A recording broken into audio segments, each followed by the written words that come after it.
You guys, I'm so excited! The Incredibles 2 is coming out so soon! We've only been waiting how long? 12 years of it in Azkaban! 12 years? Hot dang! That's a super long time, but I'm not quite ready to let go of the 2004 Incredibles just yet. See, I got this theory about Edna Mode that you probably haven't seen before, not even on Reddit. Don't get me wrong, I love Edna. She's arguably one of the best characters in the movie. The way she talks is hilarious, her suit tech rivals Tony Stark's, she has a laser-protected house that would make Dr. Evil jealous, and she carries herself with an air of mystery that has me wondering, is she a double agent? I'm Whitney Van Laningham, and on this episode of Ruined, we're talking about why Edna Mode was secretly working for both the heroes and the villains.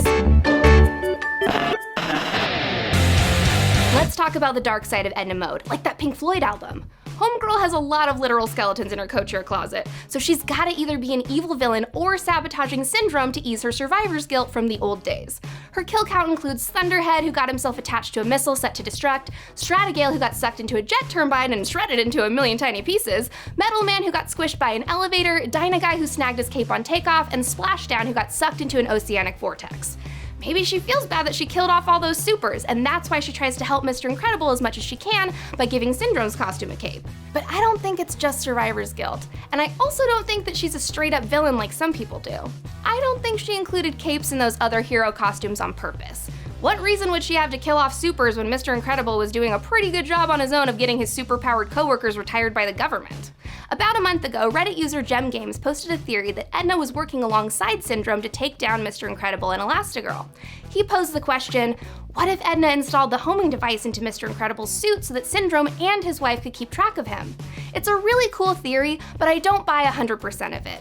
Why would Syndrome need an Edna Mode-made homing device to find Mr. Incredible on his island? He already has that little laser pointer thing that detects human life on the island, and I think he's too obsessed with his own inventions to ever let Edna design one for him. He has all the tracking devices he needs. Why would he need one of hers? Gem Game's main argument states that Edna also helps Syndrome track down the rest of the supers on his hit list, but I don't think that theory's right either. Again, he has his own tech, and why would Edna know where all the supers were relocated? The homing device is obviously a new feature, or Mr. Incredible's last super suit would have been equipped with one too. The government relocated hundreds of superheroes. There's no way that she'd be able to keep track of where they all ended up just to help Syndrome.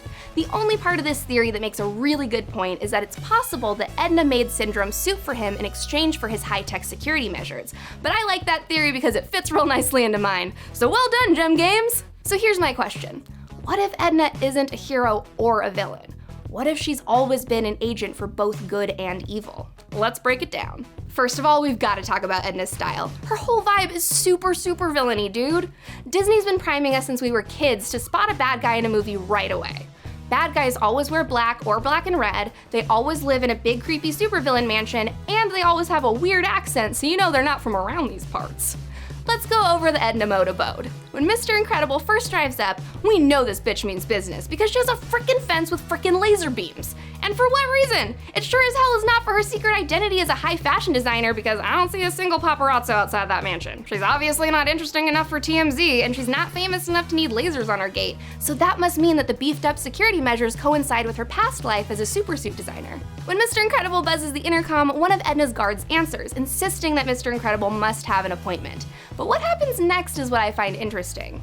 Okay, let's just say that Edna is a diva fashion designer, right? She tells her security to screen all visitors because she's a very important woman and doesn't have time for just anybody to show up at her door.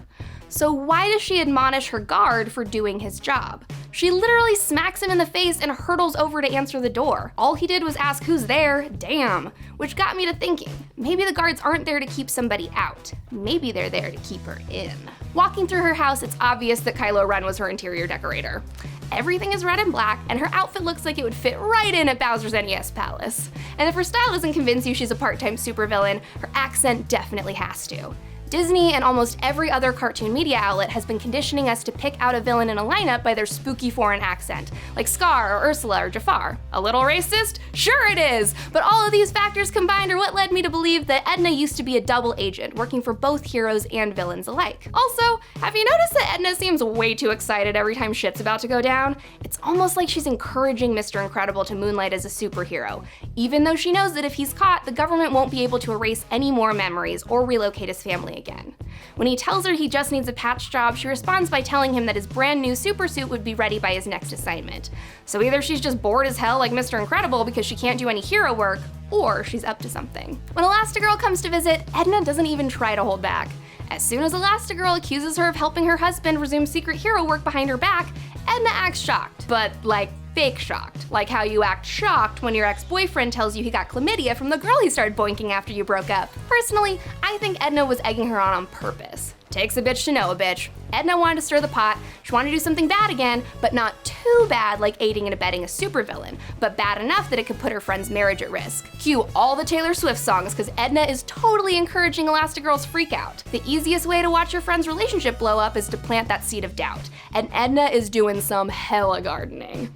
She slyly asks if Elastigirl knows where her husband is, feeding into her paranoia that Mr. Incredible is cheating on her with Mirage. She basically insinuates that Robert is cheating on her and drives Helen into a frenzy that officially takes her out of retirement. Look at this bitch sipping tea while her friend loses her shit on the phone. Baby girl just caused a hurricane and she is chillin'. I swear to God, she installed that homing device in his suit just to stir up drama. And then she just rolls her eyes and half-heartedly hands Elastigirl a toilet paper roll while she's sobbing? Call me crazy, but that's not something a good friend or a good person would do. I think she's just starved for attention because she's so isolated.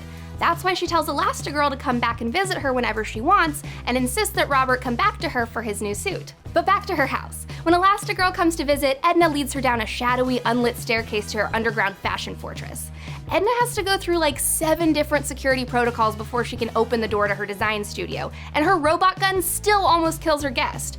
And sure, maybe she's just using that eyeball scanner and voice detector to keep Tim Gunn out of her closet, but here's my theory. What if she's protecting her secret hero work from the guards who already live in the house so that she can continue to be a superhero? Okay, hear me out. This is how things went down.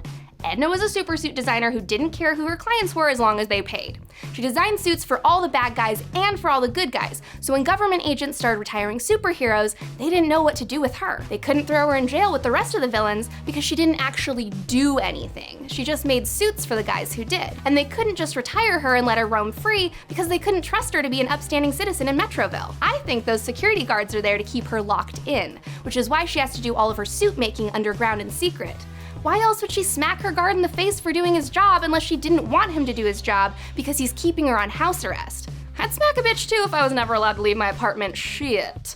I think she has all those fingerprint access locks to keep the guards out so that they won't find out that she's still designing suits for heroes and villains. This is the part where Gem Games' idea would fit into mine, that she traded Syndrome's suit design for his deadly security initiatives. This still works under my theory because who knows? Maybe she did design Syndrome's new suit. It looks an awful lot like Mr. Incredible's, and it does have a cape.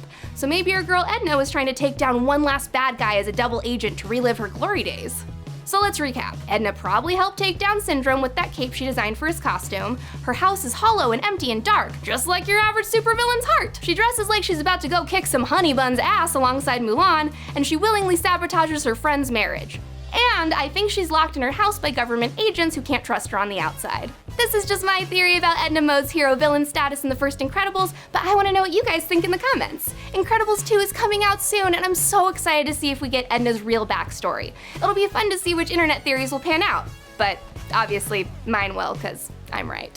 For more NerdWire content, like and subscribe, and be sure to click one of the links to the left of my face for more vids. And hey, if you want to see my face super up close in your living room, check us out on Roku. Look, Mom, I'm on TV now!